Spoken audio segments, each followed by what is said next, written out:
Hello, everyone. My name is Adam Williams, and you are watching or perhaps listening to another episode of Retail Redeveloped.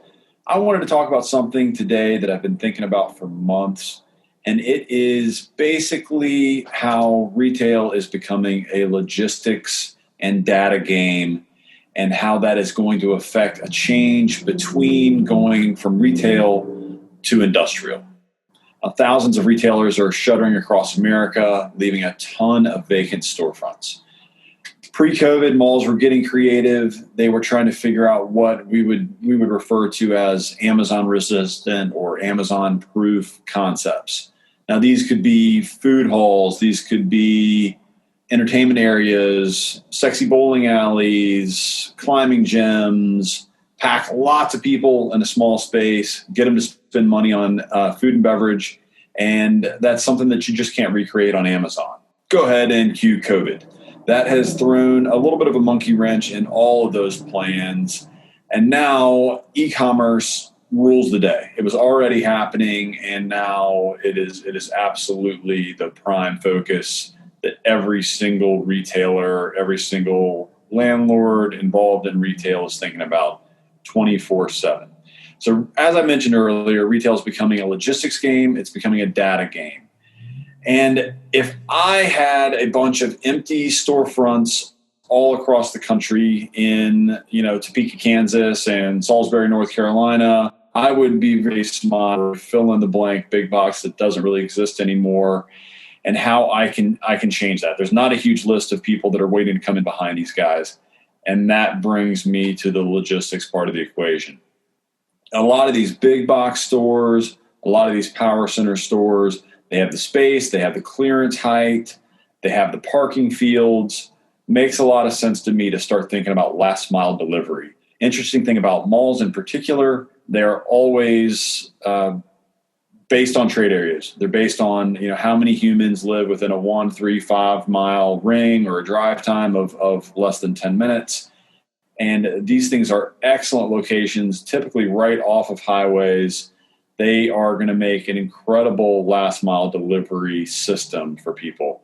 There were the rumors where Amazon wanted to take over Sears. Obviously that hasn't happened, but there was a reason why they were looking at that. There was a reason why they were interested. Now I want to take a case study that kind of exemplifies what we're talking about in a little bit of a different fashion, but you'll see where I'm going with this. Simon Malls has reportedly begun negotiations with Amazon to offer vacant department stores as fulfillment centers. Now they already have 100 fulfillment centers in the U.S., but they're trying to keep up with Walmart and Target that have that incredible delivery system already baked in, and that's one way to do it. Now, retailers across the country are obviously resorting to legal action to get out of their leases. JCPenney, Lord & Taylor, 100 other names that we could mention are all right there.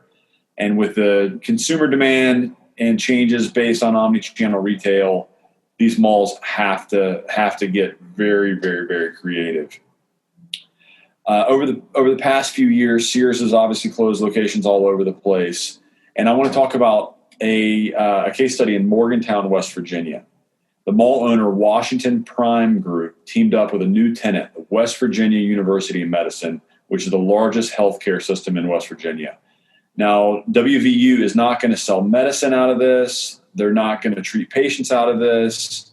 It is going to be a logistics and distribution fulfillment center for PPE, medical equipment, things like that. The conversion of this former Sears is the first of its kind for Washington Prime. Now, not only can vacant department stores be easily converted into fulfillment centers, but as I mentioned earlier, the population density around these things lends itself very well to last mile. We're going to see dozens like this. In fact, I would say that the market is going to be much quicker to adapt this type of model than local municipalities are going to be able to handle. If you've ever been to a rezoning, if you've ever pitched your case to a city council or a small township, anything like that, you'll know that they're not always the most out of the box thinkers in the world. They're not all that quick to make decisions. They pick up their book that's this thick and try to find an exact definition. And if it doesn't fit, you could be in some problems. You could also have the possibility of them thinking that this is a downgrade in values, which any township is going to run the other way from. So I foresee a lot of potential municipal pushback on this type of structure and this type of redevelopment, but I still think it's something that we all have to think about very, very quickly. I think that this is going to be one of the next waves. I think this is going to be something that we see happening very, very quickly coming out of this. I think that all of the smoky back rooms of a lot of large mall and retail owners are probably already having these discussions. I can't wait to see what happens. This is just going to be one of the dozens of things that changes in the retail world and the real estate world because of Corona, and I can't wait to see what happens. Once again, this is a short form podcast. Retail is a logistics and data game, and the reimagining of retail spaces as logistics and last mile. I'm Adam Williams. This is Retail Redeveloped. Thank you so much for listening.